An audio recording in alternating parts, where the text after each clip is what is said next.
Ladies and gentlemen, welcome to the Call of Leadership podcast, where we interview people from our Michigan community who answered the call of leadership. We'll hear their powerful stories, get their advice so that we can be better leaders for ourselves, our family, and in our community. I am your host, Cliff Duvenois, and today's guest comes from a family who has impacted literally millions of people ever since his grandfather started their family-based business back in the 1940s. All kinds of memories are created by families as this business serves as a transport from people from the mainland all the way over to Mackinac Island, as well as numerous lighthouses, nighttime cruises, 4th of July cruises. The list goes on and on and on. Ladies and gentlemen, please welcome to the show the president and CEO of Shepler Ferries, Chris Shepler. Chris, how are you? I'm great, Cliff. How are you? I'm doing well. Thank you for asking. Why don't you tell us a little bit about where you grew up or where you're from? Yeah, I grew up right here in northern Michigan, and I bought the house my parents built from my parents 20 years ago, and they moved out to Goodhart, just north of here along the Lake Michigan shore, and I was born in Petoskey at the hospital there in Petoskey and lived in Mackinac City through about 7 years of age, and then we moved to Harbor Springs, and I still live here after a little hiatus, and we'll get into that a little later. But I came back to my roots and absolutely love northern Michigan. And speaking of hiatus, let's explore that a little bit more. So you wound up in Ohio. How did you get down there? Yeah, don't hate me for this Ohio thing, right? I mean, it's not Ohio State, but it was Ohio Wesleyan University where I started my schooling down there. And from there, I spent 3 years, or actually 2 1/3 years at Ohio Wesleyan, where I played basketball and football down there, a little small Division III school. And then took a little bit of a break for the rest of that year, and I lived in Vail, Colorado that winter. I was a ski bum, and I worked at a Chuck Muir restaurant, another Michigan iconic name, and worked for him at a restaurant in Lions Head there at Vail. And and then after that winter was over, I came back and worked for my family business and transferred schools out to the University of Rhode Island, and that was due to a dear friend of mine who did the same, and he kind of talked me into Rhode Island, so there I went. Now, is this the same friend that convinced you to potentially go out and crew for the America's Cup team? Well, this friend is a gentleman by the name of Brad Dimeo from Rhode Island, and he and I were roommates in college, fraternity brothers, and he was a big sailor. He was the captain of the Ohio Wesleyan sailing team, and I did a bunch of stuff, more big boat stuff with that sailing team, just because I was a bigger guy, and you certainly didn't need a 215-pound guy on a little dinghy racing around a harbor. So I did some of their big boat stuff, and he and I sailed a bunch together. And I wouldn't say that he was the one that talked me into getting into the America's Cup, but he was one that certainly helped pave the way because of his knowledge of sailing. And he and I sailed a bunch together back in the mid 80s, early to mid 80s. So I guess you could say he was a conduit to that for sure. How did the opportunity to crew for the America's Cup come about? I was in the right place, Cliff, at the right time, and it was no more or no less than that. Buddy Melgus, who's a two-time Olympic gold medal winner, and he's won several world championships in the star class, of which some say is the hardest sailboat to sail, and Yachtsman of the Year, and everyone in the sailing community knows Buddy Melgus from Zenda, Wisconsin. And so his daughter lived in Harbor Springs and married a good friend of mine by the name of Steve Arbaugh. They're divorced since then, but at the time, and I believe she was an All-American at the University of Wisconsin. So she was doing some little Tuesday and weekend stuff around northern Michigan, and I ran the bow for her on a J35. And I remember this one regatta. It was towards the end of the summer, 1985, I believe. And she said, "Great job. You did really well in the bow today. I'm going to give your name to my dad." I was like, "That's great." And I've had just a big dream of racing these 12 meters. Now the class of boats have changed since then, but back then in 87, it was the 12 meter was the class of boat. And I had, ever since high school, I had a dream to race in this race at some point in my life. And so, after she said that, I was like, that's great, Laura, but where's the beer garden, right? We just finished a race, and where is it? So about 2 weeks after that, I did get a call, and this was a syndicate out of Chicago, the Chicago Yacht Club. And I got a call from them, and they said, we'd like you to come down for a tryout. And I said, I think that would be great. I would too. And I ended up jumping in my Volkswagen Rabbit at the time, diesel, and driving down, getting down there late at night, spent the night at a hotel, and showed up the next morning nervous as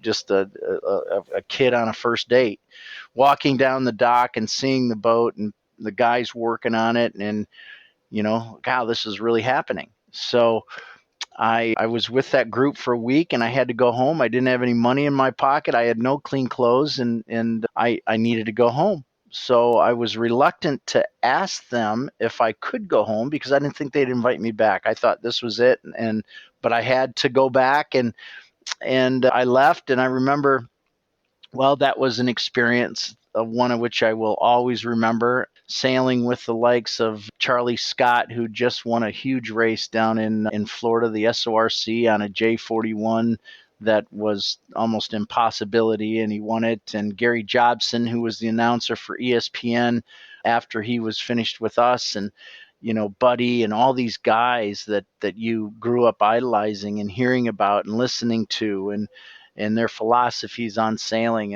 and now you're sailing with them. So I ended up scooting home, and the next morning I got a phone call from the syndicate that said that they wanted me back, and for me to get back down there, and your plane ticket is at the Pellston Airport. So I went back, and kind of the rest is history, without a lot of trials and tribulations along the way of trying to make a team and what that all entailed.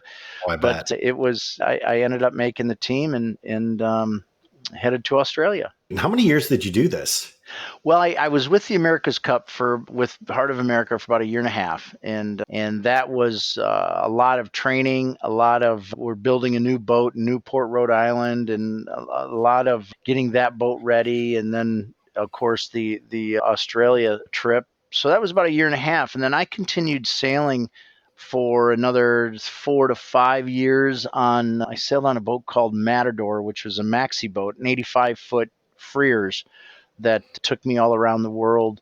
And I sailed for a gentleman by the name of Bill Koch. And then we were talking about it at the next America's Cup, and I wanted to continue to work for my father's business, and doing another America's Cup was not in the cards for me. I remember coming back in 87, back from that America's Cup with $12.50 in my pocket, and I'm 29 years old, and it's like, golly, I think I should be further ahead than I am now, but I'm not. So I wanted to sleep in my own bed. I wanted a house. I wanted a car. I wanted, a bank account, and all of those things that a 30-year-old should have, but I didn't. But the book of memories that I'd had established at the time, and kind of who I am today, is because of all the things that I did over the last 2 years of my life. Really helped me in the business world to become a good leader, as well as become a good businessman. And so I said no, and here I am today. Speaking of getting into the family business, why don't you share a little bit about how Shepler's Ferry even got started? Yeah, my grandfather, who is now passed away, but he started with a 6-passenger speedboat. And he was always of the philosophy that if you give them a quality service ride, which is still today our go to, if you give them a quality ride, a clean ride, fast ride, you've succeeded. And so it was a 6-passenger boat. And people would leave Chicago and want to get to the Grand Hotel at 2 in the morning, and he would wake up and start the boat and take them over in all kinds of weather. And then when my dad got his license when he was 16, they built another one that was called the Miss Penny and the Fiji, and they ran, pretty much not all day long, but under a charter situation where they didn't have a schedule, but when someone came up and wanted to go, they'd take them. And then that kind of grew. And then they built another one, a 24 passenger called the Miss Margie. And then they built a 36 passenger called the Billy Dick. And from there, we started to get into the service of taking people to Mackinac Island. Didn't have a dock on the island. We were using our competitor's dock. And, it was a real true story of, how are we going to get this? How are we going to make this happen? And through trials and tribulations and a will and too dumb to quit type attitude, we bought some property and then we started to grow. We built a boat called the Mine Capitan, which was a disaster in terms of speed and stability. It was not the boat that we wanted. Sold that, uh, had built another boat in 69. And I think that's right when we started to take off to put us kind of where we are today. In 1969, we bought or built a boat down in Louisiana from Camcraft, who's no longer in existence, but they were a boat builder, and JB Hardgrave was the designer and got us a boat that went through the water at 28 miles an hour. And that really revolutionized how people would get to Mackinac Island. And we grew considerably over the next 10 years of our existence to build, 4 new boats in that period of time. And then 1986, I believe, was the last boat that we built, and we hadn't done anything until 2015. So we kind of went into a plateau. And then since, roughly 5 years ago, we've been in a growth spurt since then that we've been trying to keep ourselves in front of that curve, if you will. Certainly. And I know you said before that your grandfather actually started the business. Business is doing well. Your father got his license and he's starting to ferry people over to the island as well. And at some point in time, your father took over the family business. And when he did that, was this about the time when you were starting to get bigger, faster boats to carry more people? Yeah, that whole transition between my grandfather and my dad was one of those of which it was very easy. My grandfather, he loved everyone in the community of Mackinac, the village of Mackinac, and so he'd go to coffee. And my dad was the real pusher of the company back in the 70s, really. And he developed uniforms back when uniforms weren't anything. There, nobody had them. And then came name tags, and then came a manual, and then came this training that he developed from a Disney kind of platform. And so my dad really took it to the next level. And in that transition between my dad and my grandfather was a very easy decision. It was more like, okay, Bill, you got it? Yep, got it. Okay, I'm going to coffee. And that was about it. The transition from my dad to us kids, and I have a brother and a sister who are very much a part of what we do too. My brother's our fleet captain, and my sister is our bookkeeper. And so that next transition was very difficult for my dad, and something that he had done all his life. And then now for him to kind of step back was very tough for him and our family, because this was Bill Shepler, the Shepler's Mackinac Island Ferry Service, someone that's been making decisions and making calls for 40 years of his life.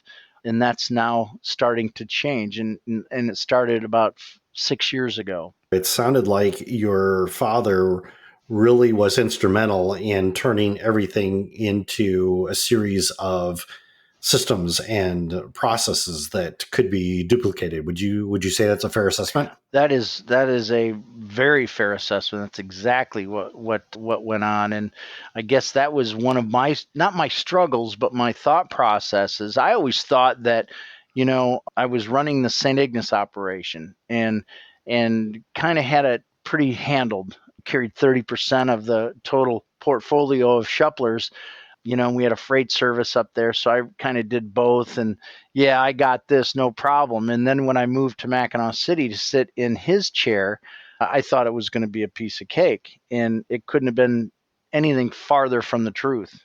How my dad kept everything that he had going on organized and moving forward was phenomenal. I had a beautiful playbook in front of me that had us all going, and we've changed considerably since then with technology and computers and how we sell a ticket and online ticket sales and insurance and all these business things that we do.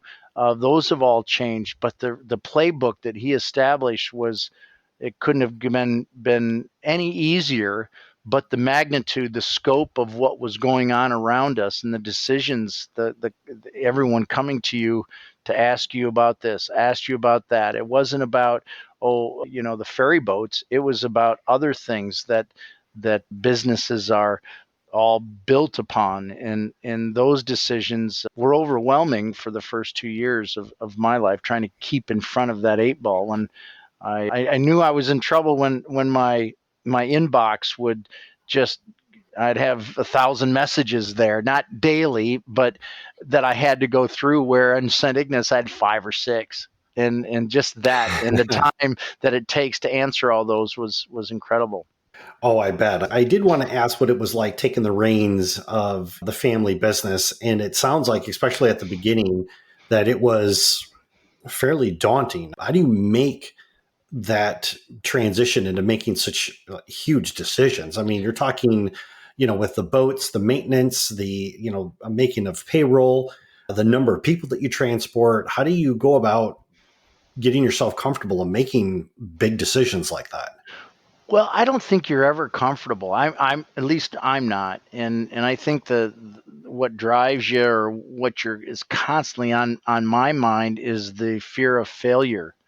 And the fear of failure gets me out of bed every morning. And I know that sounds really cliche-ish, but I tell you, I do not want to fail. And it's not because I don't want to fail Chris Shepler, I don't want to fail, but I don't want to fail the 200 cast members that we have working for us. And of those, the 50 that work for us year round, that I'm responsible for their livelihood, and they're putting food on their table for their families. So I know that sounds maybe a little dramatic, but it is the truth. And every decision that we make along the way has a bearing on that. And so I think that was the toughest part, the fear of failure. And even now, that still is, especially in these times that we're in right now. Our every decision is so very important to getting it right and being able to move on and keep the money flowing, so you can pay your employees and have a successful business. So I think that was the big thing for me, and our employees, to make sure that we're doing it right. It's become easier. Let me say that as well, because before, I'd make one decision on a purchase of an engine, or the desire or the need to build a new boat. It's a $4.5 million decision, and with that, we grew considerably over. This was 3 years ago, when Arnold Transit sold to our competitor Starline. And with that sell, we increased business. You eliminate a competitor, and it's not a marketing plan that you developed that you get all these people. It wasn't that. It was simply, a competitor was gone, and we grew. We were in double digit growth for 3 years in a row until this year.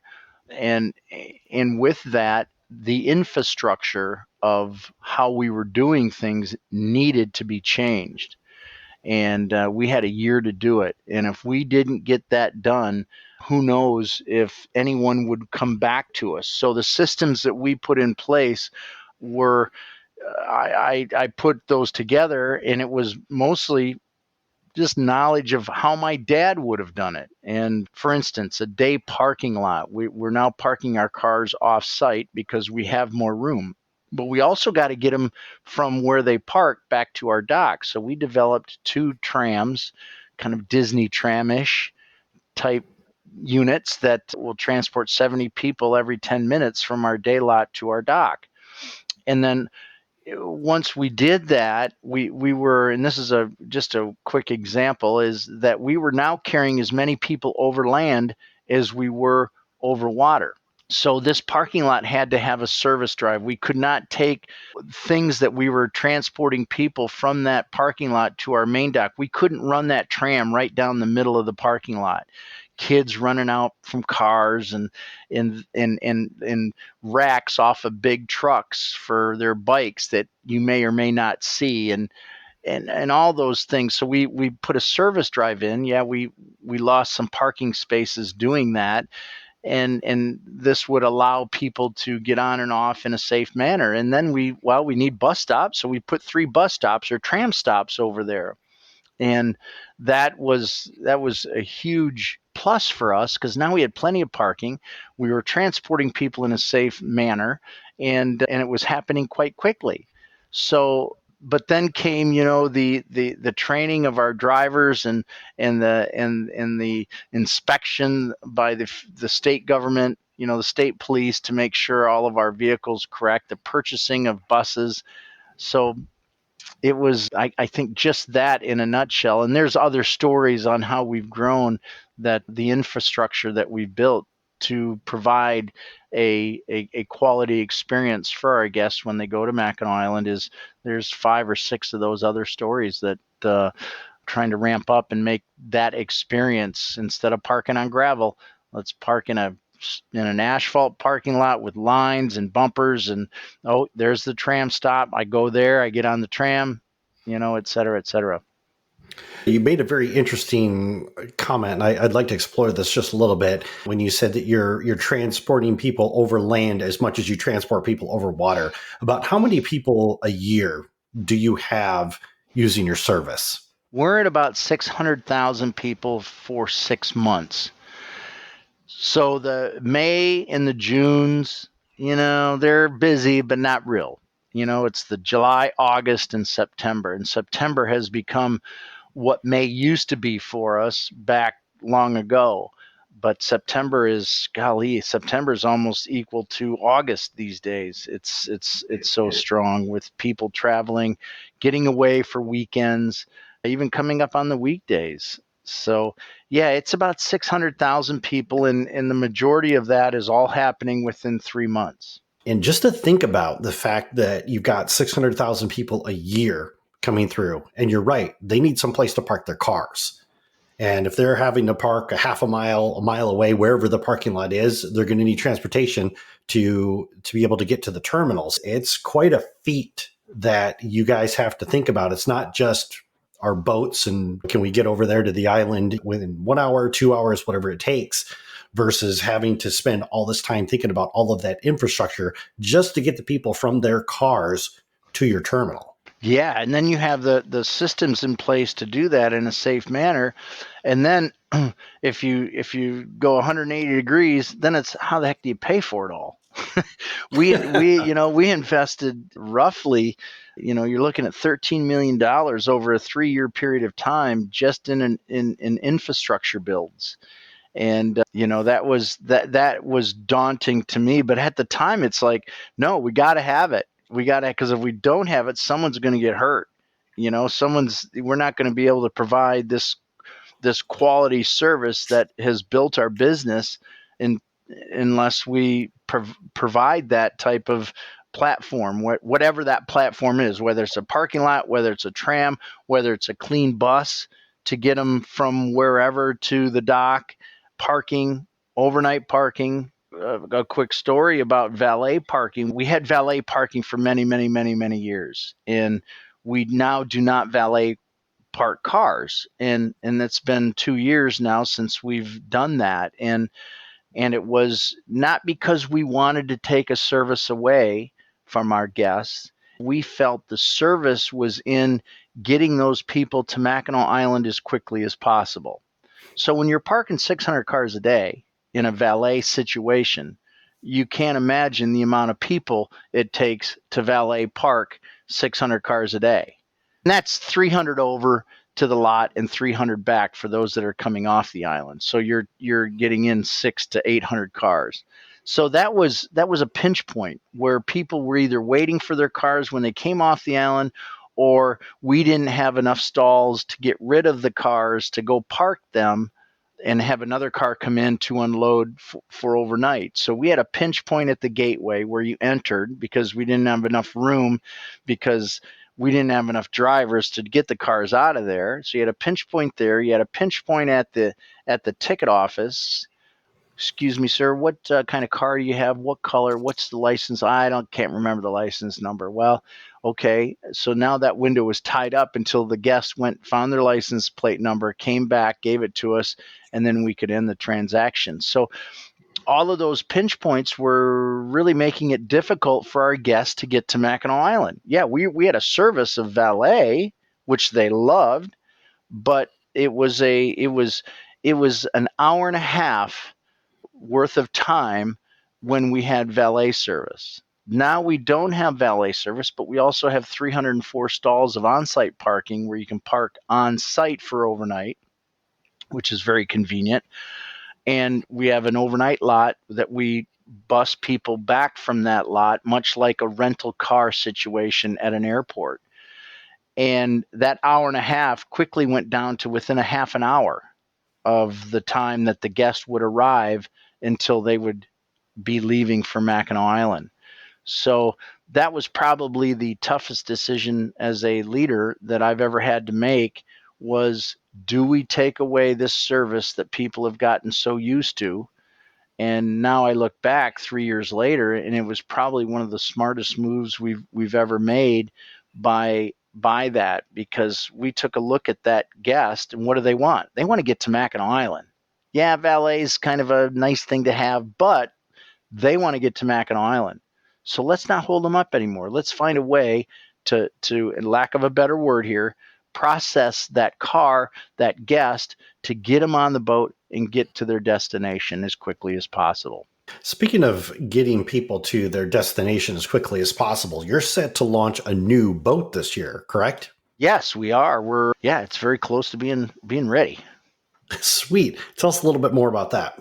Yeah, this was a boat that and I won't get into any of the details really in terms of the power plant, but we've got a little different power plant to the vessel. She's jet driven. So we're prop guys, a shaft coming out the bottom of the boat, propeller on the end of that boat, and you put it in gear, that propeller turns and grabs water, and away we go. With speed being so important and vital to our business right now, the Miss Margie that we built in 2015, 6,000 horsepower, great big propellers, and that boat was a monster. But what we're finding is that it's tough to put a boat through the water of that size that is a high speed planing hull. What that means is that boat actually rises not out of the water like a hydrofoil, but it rises and rides, on its, just like any kind of speedboat. But it getting clear water to the propellers so they perform at the highest of levels was very tough to do at that speed. And there was a lot going on underneath the hull of that boat, meaning speed, meaning 3 propellers, not 2, fairly close together, close to the bottom of the boat. We had tunnel hulls, et cetera, et cetera. I could go on, but I won't bore you with all of that. So with this new boat, let's try pushing it through the water with the water itself and see what happens. So we got together with Hamilton Jets, state-of-the-art jet propulsion company out of Auckland, New Zealand, and they've been great. And we're really anxious to see what that boat will do in regards to maneuverability when we get her in the water. So we've got a different power plant as well. We've got 804 horse engines. We've got 4 of those in the vessel, and they're driving four jet drives. And I go down and look at that boat, and I shake my head going, this thing's going to just fly. And it's supposed to.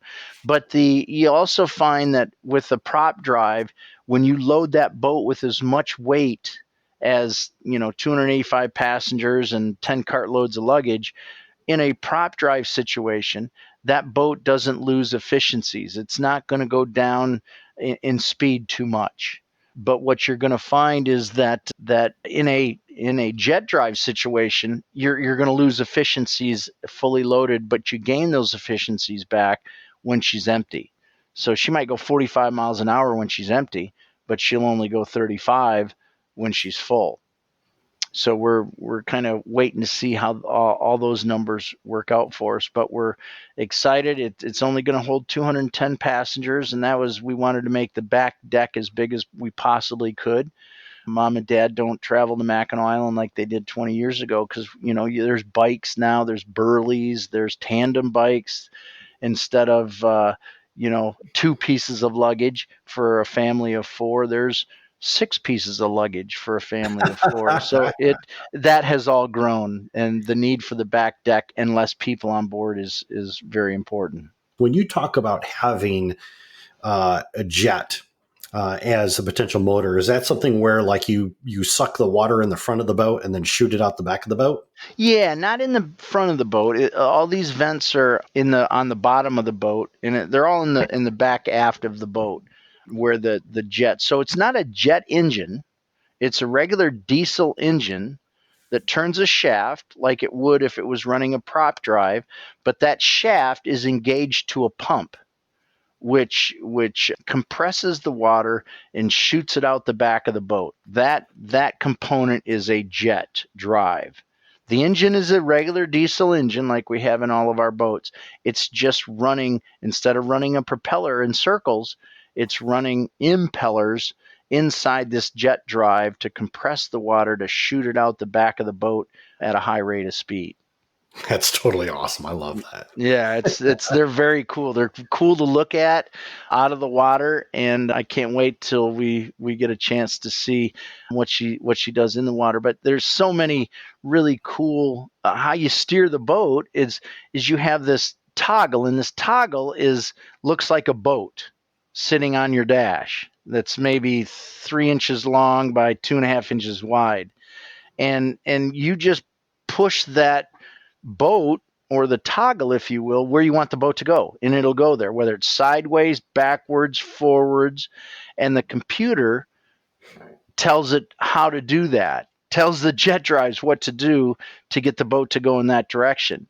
And then if it's not going in that direction, you just take the throttles and you give it a little more juice, and the boat will end up going in that direction. So it's something totally new to our captains, and they're chomping at the bit to get on board to play around with that video game, if you will. Sounds totally cool. Even I want to screw around with it. Yeah, you and me both.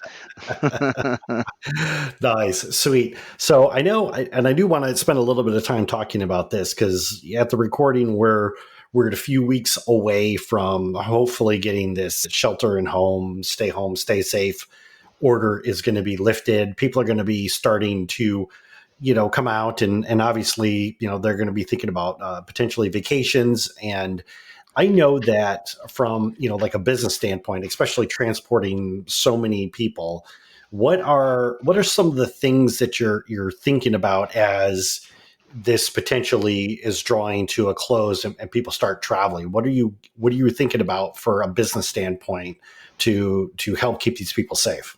There might be three things in there and maybe a fourth, but the first one, are they going to travel?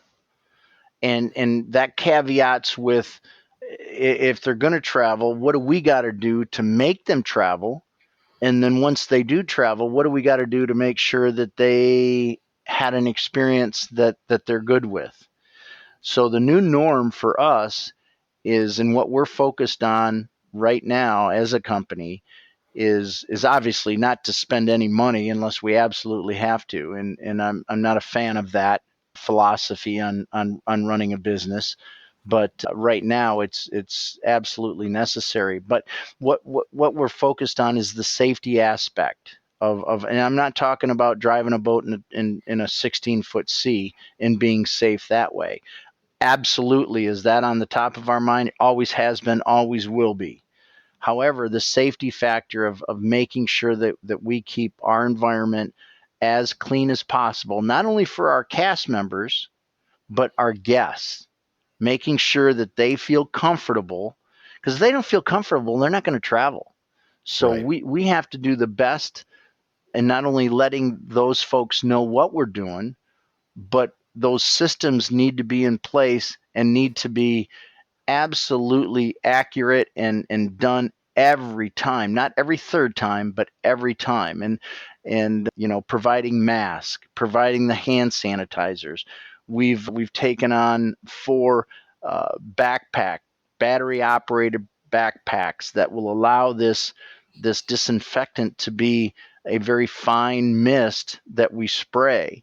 So when the boat comes in, and we're meeting this week with our team to go over some of these procedures, because they've been floating around in everyone's heads on how we're going to do it. Now we're going to put it all together. So not only do we have to put that together, what that looks like, but also how are we going to communicate? Is it through signage? Is it through social media? Is it through marketing?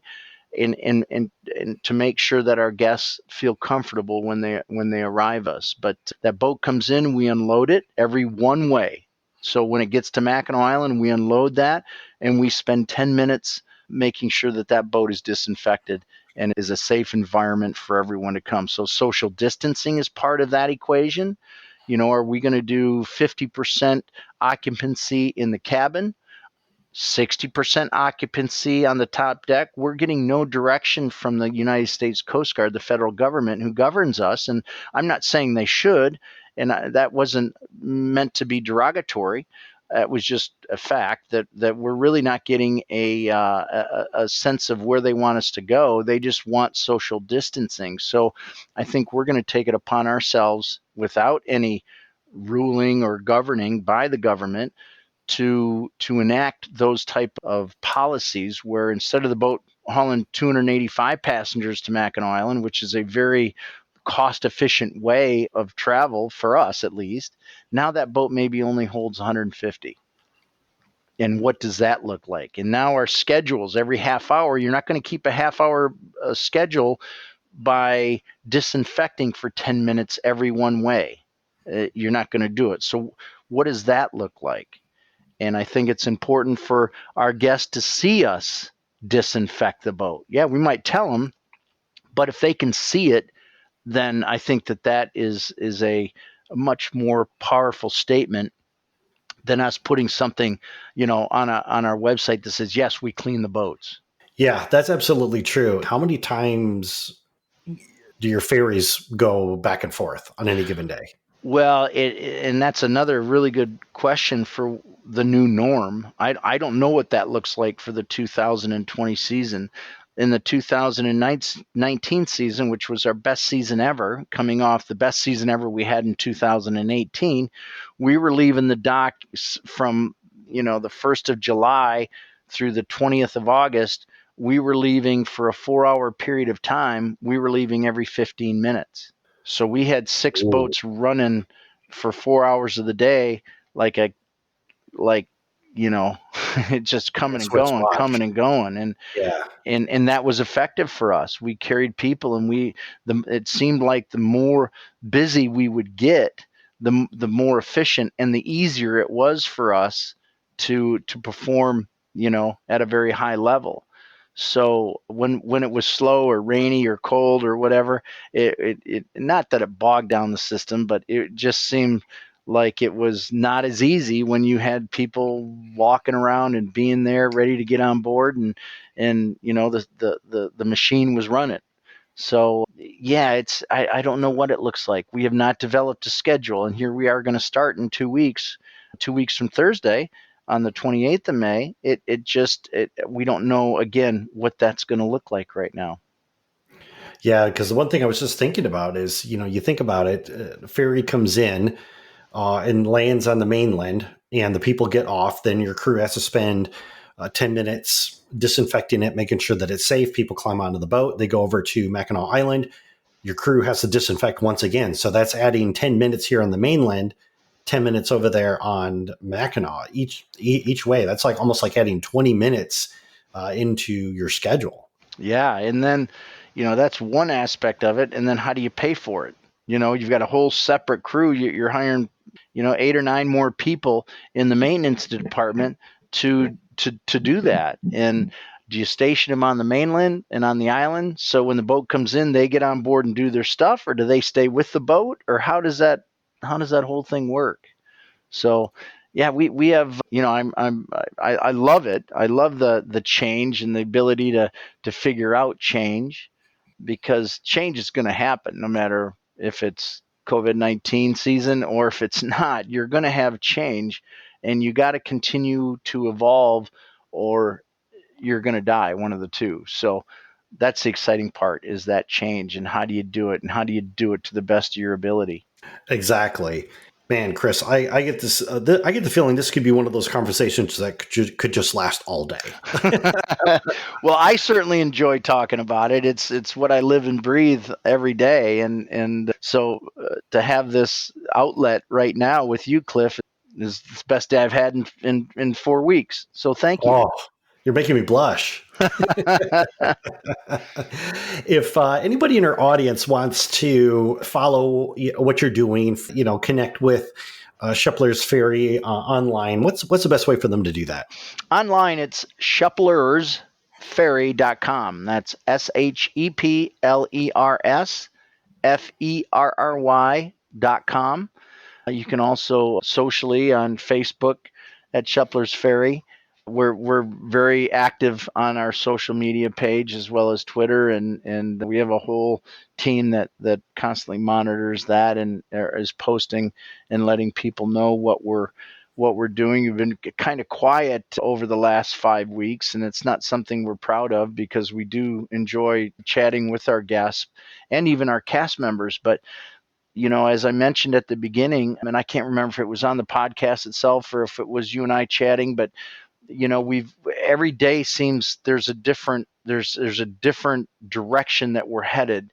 One day it's this, and the next day, no, we're not starting that day, we're going to start this day. And then so we've been really reluctant to tell anyone what we're doing, because that could change. Yeah.